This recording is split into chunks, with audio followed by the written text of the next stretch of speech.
So நம்ம நல்ல result எடுத்தாக்கா நம்ம எதிர்காலமே வந்து மாறும். சரிங்களா? சோ தஜாயினி, நீங்க வெளியே வந்து நிறைய மாணவர்கள் இருப்பாங்க, ஃபெயிலிங் ஆன மாணவர்கள். அவங்களுக்கு நீங்க என்ன சொல்ல விருப்பறீங்க தஜாயினி? என்ன மாதிரி ஆவரேஜ் பிலோ ஆவரேஜான ஸ்டூடெண்ட்ஸ் இருந்தீங்கன்னா, இந்த மாதிரி நீங்க ஃபெயில் பண்ணீங்கன்னா it's not the end of life. உங்களுக்கு பிடிச்சது நீங்க சூஸ் பண்ணிக்கலாம். நிறைய இருக்கு, வெளியில நிறைய இருக்கு. நீங்க வந்து தேடணும். உங்களுக்கு நீங்க தான் வந்து உங்க லைஃப் நீங்க தான் அமைச்சிக்கணும். நாளைக்கு அம்மா அப்பா கூட இருக்க மாட்டாங்கல்ல. அண்ட் தென் நீங்க வந்து இப்ப என்ன மாதிரி ரிசல்ட் எடுத்தீங்கன்னா இல்ல ஃபெயில் அந்த மாதிரி எடுத்தீங்கன்னா நிறைய பேர் சொல்லுவாங்க, ஓ நீ எப்படி எடுத்திருக்க, ஓ இப்படி அப்படின்னு.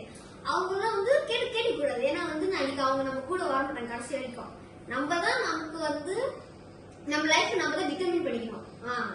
அதான் என்னால செய்ய முடிஞ்சுன்னா உங்களாலே செய்ய முடியும்ல. வெரி ட்ரூ, நியாயமான வார்த்தை. தாட்சாயினி ஒரு உதாரணம். அதாவது நீங்க ஃபெயில் பண்ணிக்கிட்டு இருந்தீங்கன்னா அதுதான் உலகத்தோட கடைசி நீங்க நினைக்க கூடாது. வெளியே தேடுங்க. ஆல்ரைட்? நீங்க வெளியே தேடும் போது வாய்ப்பு உங்களை வந்து சேரும். சோ நீங்க முயற்சி பண்றதுக்கு ரெடியா இருக்கணும். ஆனா நான் திருப்பியும் சொல்றேன், எதுவுமே சுலபமா வந்து உங்களை வந்து நாடி வராது. நீங்க முயற்சி உழைப்பு போடுறதுக்கு தயாரா இருக்கணும். அதனாலதான் இஷ்டப்பட்டு கஷ்டப்படுங்க, கஷ்டம் கஷ்டமாவே தெரியாது. அப்ப உங்களுக்கு வந்து வாய்ப்பு நிச்சயமாக பிரகாசமா இருக்கும். வெற்றி உங்களையே வந்து நாடி வரும். மேடம், ஒரு பெற்றோர்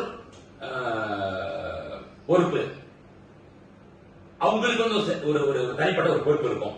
அப்ப நீங்க ஒரு பெற்றோரா இருக்கும் போது நீங்க வந்து சிரமம் பாராம வந்து தாட்சாயினியும் சரி, இது முன்ன வந்து சுமி உங்களோட மூத்த மகன் அவங்களையும் சரி, நீங்க சிரமம் பாராம வந்து நீங்க வந்து அனுப்பி விட்டு இருக்கிறீங்க. ஒரு நல்ல டியூஷன் சென்டர் தேர்ந்தெடுத்து இருக்கிறீங்க.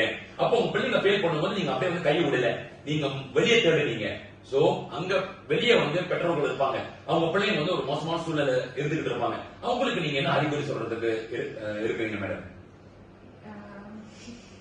பிள்ளைங்க வந்து இந்த மாதிரி ரொம்ப லோவா படிக்கிற பிள்ளைங்க வந்து புஷ் பண்ணுங்க. அவங்க வந்து நல்ல இந்த மாதிரி டியூஷன் சென்டர் இருக்காங்க. நான் கூட வந்து இது வந்து மின்னரேக்கம் தான் கேட்டேன். இந்த டியூஷன் சென்டர் வந்து கஷ்டப்பட்டாலும் பரவாயில்ல வந்து படிக்கிட்டு வருவோம், கொண்டாடுவோம் வந்து.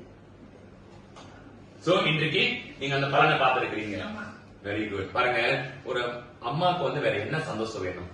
நம்ம பிள்ளை வந்து நல்ல தேர்ச்சி பட்டோன்னே அவங்களுக்கு நம்ம வந்து நல்ல வந்து ஒரு எதிர்காலம் அமைச்சு கொடுத்துட்டாக்கா அதுதானே நம்மளுக்கு சந்தோஷம். அப்ப தாட்சாயினிய வந்து அவங்க சிரமப்படாம வந்து டியூஷன் சென்டருக்கு வந்து தேடி அக்கானுக்கு அனுப்பி விடும் போது அந்த ரிசல்ட் எடுத்துட்டோன்னே அவங்களுக்கு இப்ப வந்து வாய்ப்பு அமைஞ்சிருக்கு. அடுத்த கட்டம் வந்து காசு அப்ளை பண்ணி அவங்க மேல் படிப்பை வந்து தொடர்றதுக்கு.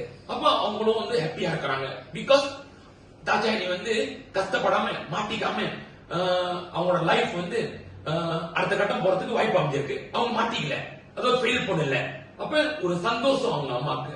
இதுதானே ஒரு பிள்ளையா இருக்கும் போது அம்மா அப்பாக்கு வந்து ஒரு பெரிய வந்து ஒரு பரிசு கொடுக்கலாம்.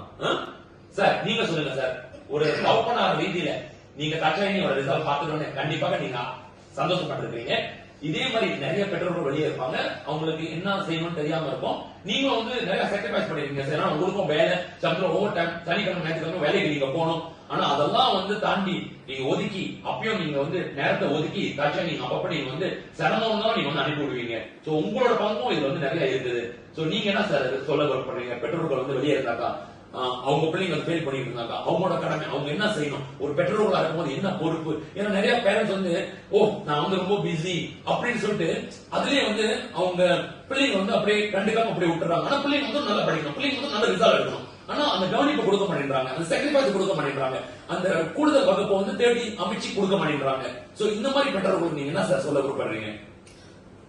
நான் என்ன சொல்ல வரேன்னாக்க, பிள்ளைங்க வந்து சரியா படிக்கல அப்படின்றத பிள்ளைங்க நீங்க கேட்டு ஏசுறது, பிள்ளைங்களை ஃபோர்ஸ் பண்றது, படின்னு நம்ம சொல்றது வேற. ஆனா அவங்களுக்கு நம்ம கரெக்டான பாதையை நம்ம ஒதுக்கி கொடுத்தோமான்றதுதான் கேள்வி. படினா எல்லா பிள்ளைங்களும் படிக்கணும், நம்மளுக்கு அவங்க என்ன படிக்கிறாங்கன்னு தெரியாது. இப்போ சொன்னது என்ன முன்னாடி சொல்லிக் கொடுக்க சொன்னீங்கன்னாக்கா ஃபம்பா படிக்கிற பிள்ளைக்கு என்னன்னு தெரியாது. ஸோ அதனால தான் வந்து இந்த மாதிரி ஒரு டியூஷன் சென்டர் இல்லை, நல்லா யாரால முடியுமோ அவங்க கொண்டு ஒப்படைச்ச பிள்ளைங்க சொல்லிக் கொடுங்க, என் பிள்ளை நல்லா படிக்கணும் அப்படின்னு. இல்லை பிள்ளைய மட்டும் நீங்க படி அதுக்கு எதுவுமே நீங்க முயற்சி எடுக்காம பிள்ளைங்க மேல டோட்டல் பிளேம் பண்றது ரொம்ப தவறு.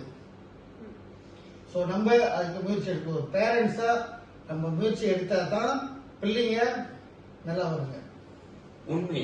இந்த பொறுப்பு வந்து ஒவ்வொரு இந்தியன் பெற்றோர்களும் இருக்கணும். ஏன்னா ஒவ்வொரு இந்தியன் பெற்றோர்களும் இந்த பொறுப்பு இருந்து இந்த உணர்வு இருந்து அவங்க பிள்ளைங்களுக்கு வந்து தேவையான விஷயங்கள் வந்து அமைச்சு கொடுத்தாங்கன்னா அடுத்த கட்டம் பிள்ளைங்க வந்து படிக்க தோங்குவாங்க.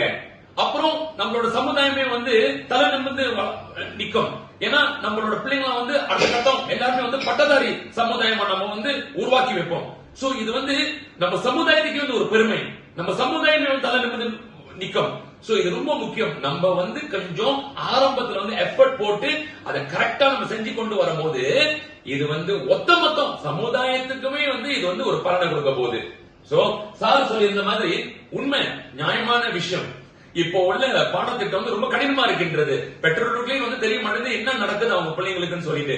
அப்ப அனுபவப்பட்ட ஆசிரியர்கிட்ட அனுப்பும் போது அவங்க பிள்ளைங்க வந்து சரியான முறையாக படிக்கிறாங்கன்னு வந்து நம்ம வந்து உறுதிப்படுத்தலாம். அதே சமயத்துல நல்ல இந்தியன் ஆசிரியர்கள் கிட்ட அனுப்பி விடும் போது நிச்சயமாக அவங்களுக்கு வந்து நம்ம பிள்ளைங்களை வந்து கொண்டு வரதுக்கு வந்து அந்த பற்று இருக்கும்.